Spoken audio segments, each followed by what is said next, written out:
하락하고 있는데요. 이게 진짜 추세적인 하락이냐, 아니면 기술적 조정이냐, 베어마켓 랠리냐, 이런 논쟁들이 지금 많이 나오고 있습니다. 지금 과거의 주가 조정폭, 하락폭 이런 것들과 비교해서 지금 미국 시장 어떻게 되고 있는지 한번 좀 비교를 좀 해주시면 감사하겠습니다. 네, 보통 고점 대비 한 10% 정도 하락하는 장을 전문가들은 조정 장세다라고 일컫고 있고요. 20% 이상 하락할 경우에 이제 베어 마켓에 이제 진입했다고 평가를 하는 것 같습니다. 이와 관련해서 이제 이 기술적 분석가 가운데 한 명인 리치 로스는 S&P 500 기준으로 봤을 때 한 3,600까지도 떨어질 수 있다. 이렇게 보고 있습니다. 그래서 이 근거는 뭐 기술적 분석도 있겠지만 인플레이션이 40년 만에 최고치로 지금 치닫고 있고요. 그리고 우크라이나 위기로 지금 원자재 가격도 좀처럼 잡히지 않고 있습니다. 그래서 향후 지금 그 연준의 행보가 좀처럼 비둘기파로 돌아서기 힘들 거 아니냐 이런 지금 지적이 이어지고 있습니다. 그래서 지금 최근 장세를 보면 바닥을 확인할 수가 없다 하는 그게 가장 그 투자자들을 불안하게 만드는 요인인 것 같습니다. 그래서 지금 바닥이 어딘지를 알아야 뭐 지금 바닥이 왔다. 지금 이제는 뭐 좀 조정이 이제 마무리됐다. 일단락됐다 이야기할 텐데요. 월가의 투자은행들 대부분들이 당분간은 하락 장세가 이어질 것 같다고 지금 보고 있습니다. 뭐 도이치방크 같은 경우에도 지금 고통스러운 장세가 좀 이어질 수 있다라고 보고 있고요. 지금 뭐 반도체라든지 이런 부분도 아직 반등할 조짐을 보이지 못하고 있기 때문에 일단은 좀 전문가들은 고통스럽지만 약세장이 조금 더 이어질 수 있다 이렇게 보고 있습니다. 이렇게 보는 가장 그 주요한 논거 가운데 하나는 역시 연방준비제도입니다. 연방준비제도가 긴축적인 통화 사이클을 좀처럼 멈출 수도 없을 것이다라고 하는 그런 전망이 대부분이고요. 월가에서 지금 그 연준에 대한 긴축적인 통화 정책에 대한 우려가 희석되지 않는 한은 당분간 불안한 변동성 장세가 이어질 것으로 지금 보입니다. 네, 주가 바닥론에 대해서도 JP모건과 모건스탠리 논쟁이 좀 뜨거운 것 같은데요. 두 증권사는 특파원이 어떻게 전망하고 있는지 구체적으로 좀 알려주시고요. 어떤 전망에 또 더 무게가 실리고 있는지도 궁금합니다. 네, 지금 보면 그 전날 그 주가 반등세를 이끌었던 분이 바로 이제 JP모건 수장인 제이미 다이먼인데요. 제이미 다이먼은 그 미국 경제가 회복할 수 있다고 하는데 이제 좀 무게 중심을 두고 있습니다. 반면에 이제 모건 스탠리는 베어 마켓은 순식간에 다가올 수 있다. S&P 500 기준으로 3,400까지도 밀릴 수 있다라고 지금 보고 있습니다. 그래서 월가를 대표하는 두 투자은행이 엇갈린 그 경제 전망을 하고 있는데요. 이 부분은 결국은 그 연준의 행보에 대한 그런 전망과도 지금 관계가 되어 있는 것 같습니다. 일부 JP모건의 전문가들 일부는 연준이 이 경기가 추가로 둔화되면 매파적인 행보를 강화할 수 없을 것 같다. 라고 하는 부분을 좀 진단을 하고 있습니다. 그래서 결국은 그 이 기관을 이끄는 전문가들 사이에 견해 차에서 오는 것 같고요. 당분간은 그 낙관론보다는 비관론 쪽으로 좀 더 무게 중심이 실릴 것 같습니다. 저 개인적으로 봤을 때는. 왜냐하면 지금 그 미국 그 소비자들 사이에서 가게들 사이에서 인플레이션 기대 심리가 좀처럼 진정될 기미를 보이지 않고 있습니다. 이게 결국은 연준이 과도하게 경기를 그 희생해서까지도 잡지 못하면 인플레이션 기대 심리가 진정되지 않을 것 같다는 게 현장에서 보고 있는 저희 느낌입니다. 그래서 당분간은 좀 변동성 장세가 이어질 수 있지 않겠나 하는 부분이고요. 앞서 제가 지난번 한번 말씀드렸지만 최근에 그 S&P 500 기준으로 상승세를 보였던 부분이 그 기업들이 실력으로 오르는 게 아니지 않습니까? 그동안 팬데믹이라는 엄청난 인류 역사의 한 획을 그을 수 있는 그런 엄청난 사건이 있었고요. 그 엄청난 사건에 대응하기 위해서 글로벌 중앙은행이 유사히 이래 없었던 유동성을 퍼부었던 결과였습니다. 기업들이 실력으로 오는 게 아니었죠. 팬데믹 이전에 S&P 500 지수를 보면 3천 언저리였던 것으로 기억하고 있습니다. 이게 거의 5천까지 갔었고요. 최근에 이제 그 유동성이 회수되면서 이제 조정 양상을 보이고 있는 부분인데 그 부분을 투자자들도 한번 되짚어 봐야 될 필요가 있을 것 같습니다. 그래서 최근에 그 장세가 유동성 장세의 그런 마무리 국면 끝물이라는 부분도 있지만 기업들의 실적이 과연 팬데믹 이전 수준과 비교했을 때 얼마나 약진을 했는지도 한번 살펴볼 필요가 있을 것 같습니다. 네, 뭐 미국에서 비관론이 좀 많이 나오고 있는 것 같긴 하네요. 이제 1분기 GDP도 마이너스를 기록을 했고, 그래서 침체에 대한 이야기들이 많이 나오고 있는 그런 상황인 것 같은데, 이게 경기 침체와 경기 둔화는 굉장히 큰 차이가 있거든요. 네, 경기 침체 국면에서 주가 조정폭이 일반적인 경우와 어느 정도나 차이가 나는지, 이런 부분들도 한번 좀 설명을 해주시죠.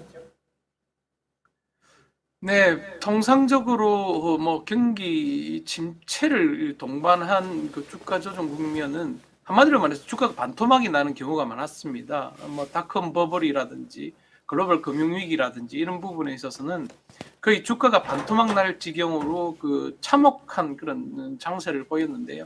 이것 때문에 전문가들이 과연 경기 침체 없이 연준이 이 소프트 랜딩 할 수 있는 능력이 있느냐 이런 부분에 대해서 주목하고 있는 것 같습니다. 그래서 이 부분에 대해서는 연준 내부에서도 우려의 목소리가 많이 나오고 있습니다. 라파엘 보스틱 애틀란타 연은 총재는 전날 이런 얘기를 했습니다. 그러니까 우리가 너무 과도한 통화 정책을 통해서 경기를 희생해서는 안 되는 것 아니냐 하는 경계의 목소리도 나왔고요. 이에 대해서 일부 전문가는 인플레이션 지표가 약간이라도 좀 진정될 기미를 보이면 연준이 좀 이 과도한 움직임을 멈출 수 있는 빌미, 가능성을 열어놓은 것 아니냐라고 조심스럽게 관측하기도 했습니다. 하지만 앞서 말씀드린 것처럼 미국 가계나 기업들의 인플레이션 기대 심리는 좀처럼 지금 진정될 기미를 보이지 않고 있습니다.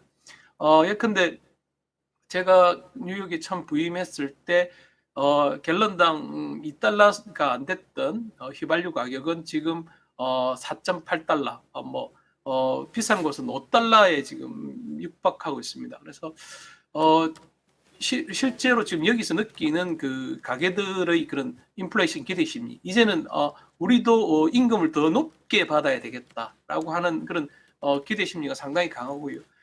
지난번에 한번 말씀드렸지만 월마트에서 그 대형 수송 차량을 운전하는 기사들의 연봉을 하나로 지금 환산을 하면 1억 3천만 원이 넘는 수준입니다.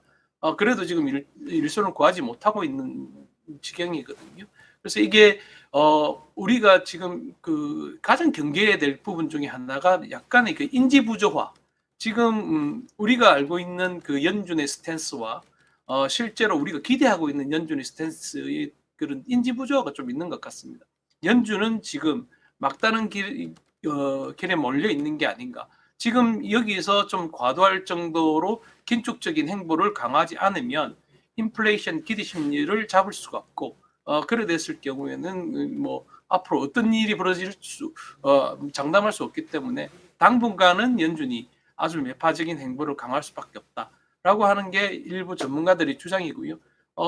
뭐 또 다른 전문가들은 연준이 그렇게까지 과도하게 했을 경우에는 경기가 무너질 수 있다라고 좀 경고 메시지를 보이고 있는데 제가 보기에는 연준이 큰 스택의 여지가 없을 것 같습니다. 당분간은 매파적인 기조를 강화해 나갈 수밖에 없는 그런 흐름인 것 같습니다. 네, 앞서서 주가 바닥 논쟁에 대해서도 질문 드리고 말씀을 해주셨는데 사실 그것보다는 경기 침체에 대한 논란이라든지 걱정이 우려가 좀 더 뜨거운 것 같습니다. 이 부분에 대해서 주요 투자은행들은 또 어떻게 이야기하고 있는지 특파원이 궁금한데요. 네, 뭐 골드만삭스 같은 경우에는 뭐 향후 2년 안에 미국 경기가 침체 국면으로 들어설 가능성을 한 35%로 지금 전망을 하고 있고요. 웰스파고도 올해와 내년에 미국이 완만한 경기 침체를 겪을 것으로 내다보고 있습니다. 다만 뭐 이견을 보이는 투자은행도 있습니다. 도이치방크 같은 경우에는 미국 경기 침체가 임박하지 않았다라고 주장을 하고 있고, 앞서 말씀드린 것처럼 JP모건 같은 경우에도 그렇게 우려할 필요는 없다라고 지금 주장을 하고 있는데요. 이와 관련해서 저희들이 좀 주목해야 될 부분이 바로 여러 차례 우리 이 코너를 통해서 강조해왔습니다. 미국채 수익률 움직임을 좀 주목해야 될 것 같습니다. 경기 침체 가능성은 그 시장 참가자 가운데서도 채권 시장 참가자들이 가장 민감하고 정확하게 반영을 하고 있습니다. 단기 금리가 오르는데 장기 금리가 하락하는 건 결국은 경기 침체에 대한 시장 참가자들의 컨센서스가 반영된 결과이거든요. 그래서 미국채 10년물을 중심으로 수익률이 어떤 움직임을 보이느냐에 따라서 미국의 경기 침체 가능성을 가늠할 수 있을 것 같습니다. 한때 3%까지 올랐던 미국채 수익률이 지금 2.7%, 2.8%대까지 내려섰다는 건 경기 침체 우려에 대한 시장 참가자의 컨센서스가 일정 부분 반영된 것으로 보이고요. 이 부분이 향후에 또 얼마나 더 지금 위쪽으로 향할지에 따라서 위험 자산의 할인율에도 영향을 미치기 때문에 전반적인 시장 전반적인 흐름을 보기 위해서는 미국채 수익률 동향을 예의주시하면서 경기 논쟁도 살펴볼 필요가 있을 것 같습니다. 네, 지난주 저희 인포맥스 라이브에 그 김홍중 대외경제정책연구 원장님이 나오셔서 미국보다는 유럽의 스태그플레이션이 훨씬 더 우려가 크다 이런 말씀을 하셨거든요. 뭐 지금 미국에서는 유럽 경제 어떻게 보고 있는지 그런 부분들 좀 궁금하거든요. 어떻게 전망을 하고 있습니까? 양 국가 간의 그 경기 전망에 대한 그런 시장 컨센서스는 결국은 환율로 나타나는 것 같습니다. 말씀하신 것처럼 유럽의 경기 둔화 혹은 스태그플레이션 우려가 훨씬 더 심하다는 그런 시장의 컨센서스는 한때 그 유로 달러 환율이 페너티 그러니까 1대1로 교환될 수도 있다는 전망이 회자될 만큼 시장의 일반적인 그 전망치였습니다. 그런데 최근 이게 다시 반등을 하기 시작했고요. 이런 부분은 크리스틴 라가르드 ECB 총재가 주 초에 블로그를 통해서 3분기께에는 유로존도 마이너스 금리를 종식시킬 수 있을 것이라고 지금 밝히면서 유로화가 강하게 반등을 했었습니다. 지금 스위스 다보스 포럼이 지금 그 참석하고 있는 라가르드 총재가 조금 또 말을 바꿨습니다. 지금 이게 너무 급하게 갈 필요는 없다라고 하면서 제가 방금 오기 전에 봤을 때 유로화가 소폭 다시 하락을 하긴 했는데요. 그 페너티로 갈 만큼 그렇게 그 곤두박질 치지는 않는 것으로 봐서는 유로 경기도 물론 뭐 우크라이나 러시아 우크라이나 전쟁에 따라서 상당히 영향을 받겠지만 금리 인상에 대한 그 자신감을 내비칠 정도이기 때문에 스태그플레이션까지 가지는 않을 것 아닌가 하는 그런 전망이 시장이 컨센서스인 것 같습니다. 네, 또 이런 이야기도 있습니다. 미국이 인플레이션을 잡기 위해서 중국에 부과한 보복 관세를 철폐할 수도 있다. 이런 가능성도 점쳐지고 있는 상황인데 이 부분 가능성이 좀 있다고 보세요. 어떤 이야기들 나오고 있을까요, 특파원님? 예, 이 부분은 그 조 바이든 대통령이 한국과 일본을 이제 순방하면서 기자들과 그러니까 기자회견을 하면서 나와서 다시 주목을 받기 시작했는데요. 사실은 이 부분은 올 초부터 많이 나왔었습니다. 그러니까 그 공군방 이슈가 지금 계속 불거졌고 결국은 미국의 대부분 생필품이 중국을 통해서 수입되는 상황에서 관세 부분에 대한 그런 검토 작업을 하는 건 너무나 당연한 수순이었고요. 그리고 정치적으로도 이 관세 부분은 바이든과는 관계가 없습니다. 도널드 트럼프 전 대통령이 보고했던 부분이기 때문에 바이든 대통령으로서는 인플레이션을 완화하기 위해서 관세 카드를 만지작거릴 수밖에 없는 상황입니다. 특히나 지금 중간 선거 결과가 인플레이션에 따라서 민주당의 참패로 이어질 수도 있다라고 하는 전망이 지금 힘을 얻고 있습니다. 그래서 어떻게든 인플레이션 압력을 완화하기 위해서 동원 가능한 모든 수단을 검토할 것으로 보입니다. 그래서 조만간 제니 렐런 재무부 장관도 검토 가능한 카드라고 인정을 한 바 있고요. 그래서 좀 긍정적으로 검토될 수 있지 않을까 이렇게 지금 진단되고 있습니다. 네, 특파원님 오늘 미국 소식 전달해 주셔서 감사합니다. 저희 다음 주에 또 다시 들으러 오도록 하고요. 네. 다음 주에 또 뵙도록 하겠습니다. 수고 많으셨습니다. 감사합니다. 네, 고맙습니다. 고생하셨습니다. 인코맥스 배수연 뉴욕 특파원님과 함께 했고요.